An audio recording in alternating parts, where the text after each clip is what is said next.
So Kjell Bakkelund has won Sheffield 2025, as we know. Now, I've already made my Sheffield recap video and my takeaways video. However, I think the story behind how Kjell was able to pull off this victory deserves a video in and of itself, because I've been hearing the narrative floating around that Kjell's win wasn't that impressive because he won by running away from his nearest competition, which was Austin Perkins, dropping down to a lower weight class to attack a relatively weaker world record. And also the fact that it was a heavy favourite takes away the impressiveness as well. I don't agree with that at all. I think Kjell dropping to a relatively weaker weight class was only half of what he did. In reality, he had a very specific 4D chess plan in place to eat into Perk's advantage and be able to beat him, a plan that he executed over the course of 18 months. And that's what I'm going to go through in this video to detail that 200 IQ move from Kjell. So the year is 2023, September. This is USAPL Raw Nationals. Austin Perkins hits 851 in the 75 kilo weight class, since the USAPL decided it would be a good idea to change weight classes for a reason no one is quite sure of. Anyway, essentially weighing 74 point something, right? He totaled 851, which still is considered one of the most impressive pound-for-pound performances in powerlifting history.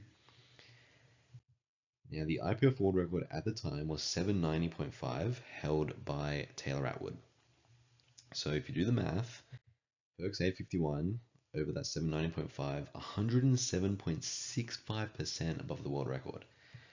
Now, obviously, Perk at that time was a USAPL lifter, so he wasn't eligible to compete at 2024 Sheffield. But the narrative was at that time that by the time Perk makes it to Sheffield in 2025, he's going to have an infinite money glitch, because he's going to be able to up the world record by however much he needs to win that year and in the next subsequent few years. That was the narrative at that time. People forget how, it was seen as a foregone conclusion that Perk was going to win. Now, where is Kjell around this time? In 2023, a few months prior, Kjell came fourth at Worlds, lifting in the B group.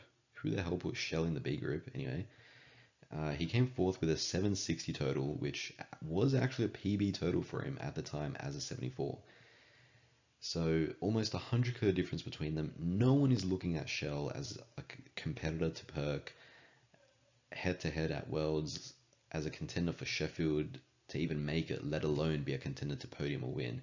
Kjell is absolutely off everyone's radars at this point in time. He had taken a few years hiatus to focus on equipped lifting. He was just coming back into Raw, and yeah, zero hype around him at all.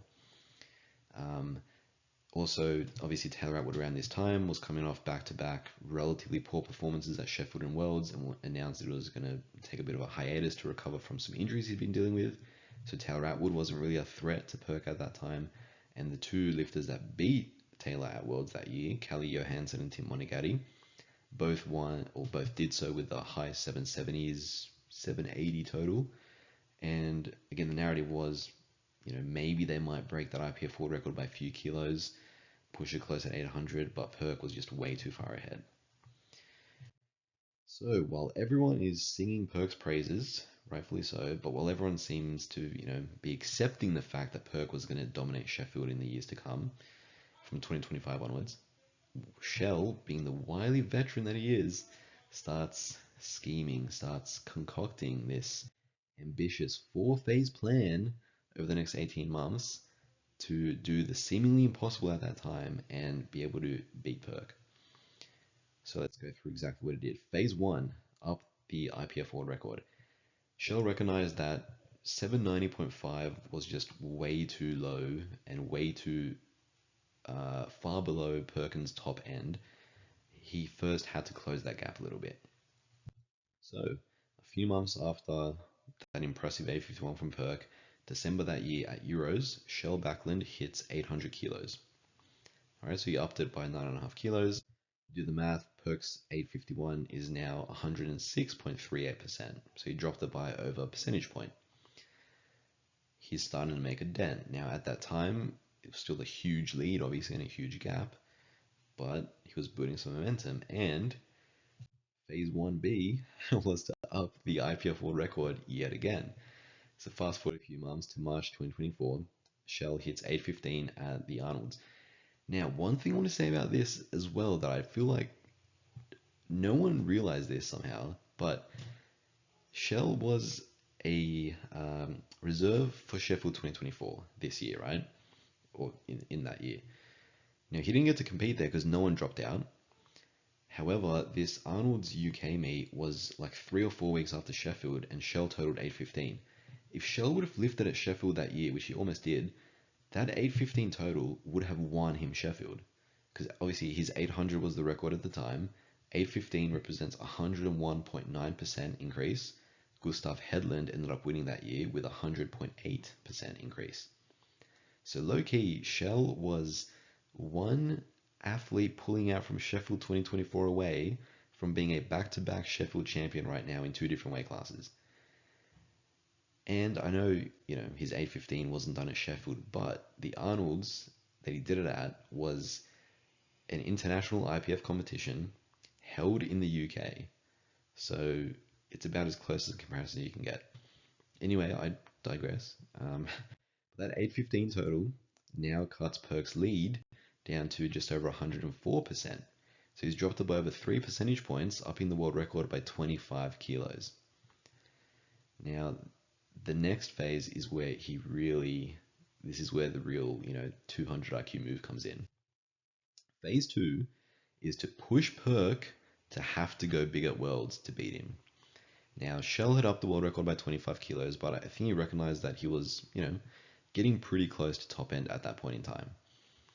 But this is where the intelligence comes in. He realized he doesn't need to be the one to push the world record higher.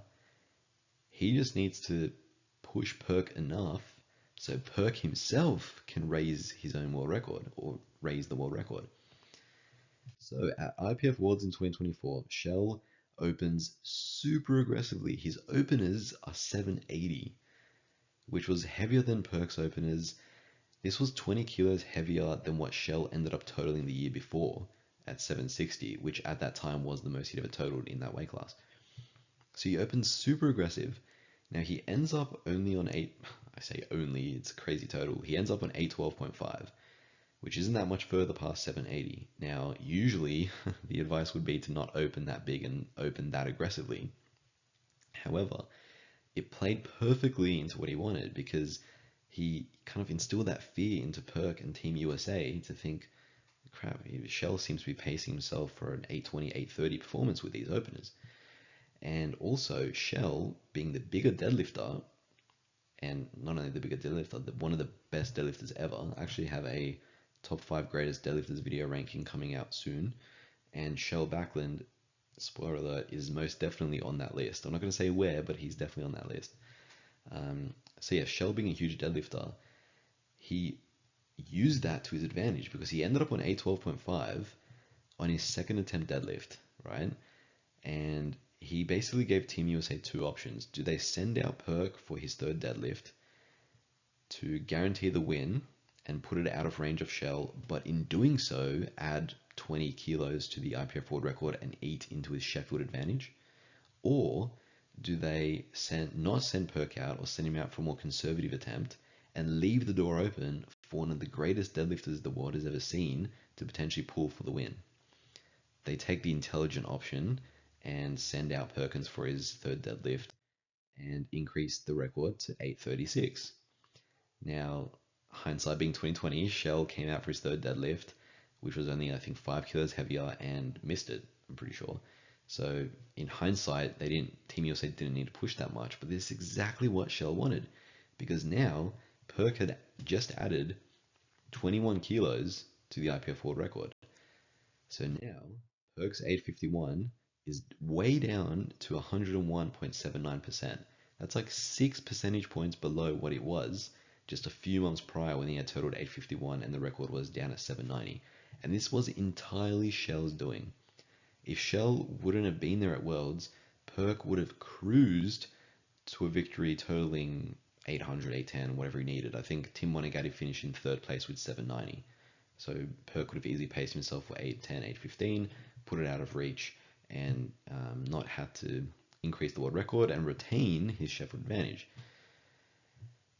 Now, the second part of this phase is not only did Kjell need to push Perk enough to raise the world record, Kjell himself had to have an impressive enough performance to get a wildcard invite to Sheffield, right? Which he did. That performance earned him a wildcard to Sheffield, which leads us into phase 3, the hero cut. Do a hero cut down to 66. Also, can I just say, I know that Krzysztof Wierzbicki used to hold the undisputed title for the most aesthetic front double bicep in powerlifting. I reckon Kjell Bakkelund's giving him a challenge there. I mean, I don't know, let me know what you think, but that's a pretty crazy shot right there. But yes, in September 2024, Kjell announces his move down to 66. And this is the point from where he starts to become a favorite. Because people do the math, and at that time, the world record being 710.5, Kjell only needed 723.5 to beat Perk's projection that we talked about in the previous slide there. Now, obviously, Kyoto upped that world record to 725, so you do the same math, and around 738.5 is what Kjell would have needed to beat Perk's 851 now that the world record was raised that much. And this is where, Kjell started to become the favorite. Now, keep in mind, this is a year, pretty much exactly a year after Perk had totaled 851, and everyone was saying that he was going to, be the most dominant champion, this, that. Just a year later, people seem to have, forgotten that, and now Kjell becomes his heavy favorite. Now, that's all well and good, though, right? Doing the hero cut down, announcing that. Theoretically, it's all well and good. However, phase 4, he still had to execute, right? It's one thing to plan all this, but to actually follow through and do a weight cut down into a weight class he's never been before. He was a lifelong 74 and 83 lifter for his 20-year powerlifting career. So he had to follow through with that, stay consistent with his dieting, retain strength down at that lower body weight, and execute on the day, which he did. January 2025, obviously at Sheffield, he ends up hitting 770, 106.21%, absolutely wiping the floor with everyone in Sheffield. Now, he had, I want to say, flawless meet, not exactly. I mean, he went 7 for 9, missing his second bench and second dead on a technicality. Retook it, got it on his third attempts on both lifts. But he had more in the tank, and yeah, like I said, no one was really close to him. And Perk actually ended up finishing in 5th place, totaling 843 for 100.84%.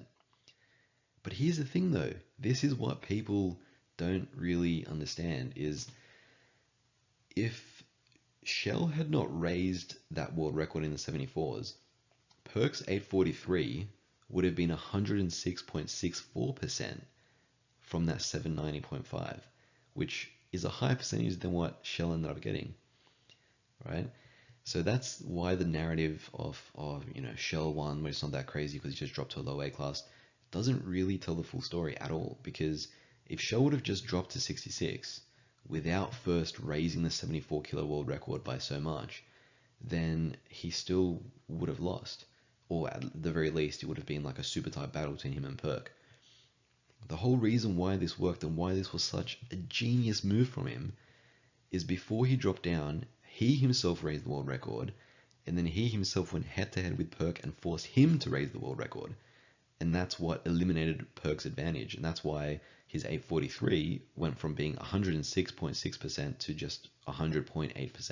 And that's why Kjell and 3 other lifters on the day were able to beat Austin Perkins. That is the 4D chess 200 IQ move from Kjell that allowed him to win. So yeah, put some respect on his name. This isn't just a guy that went down and took advantage of a weaker world record. This was a well-formulated 18-month plan to beat someone who, at the start of that 18-month plan, was said to be impossible to beat. So yeah, Kjell Bakkelund is absolutely deserving of all the flowers he's getting as the Sheffield 2025 men's champion. Also, one last thing, I have upgraded my setup, so hopefully the audio is better, but if not, let me know. I will continue fixing it.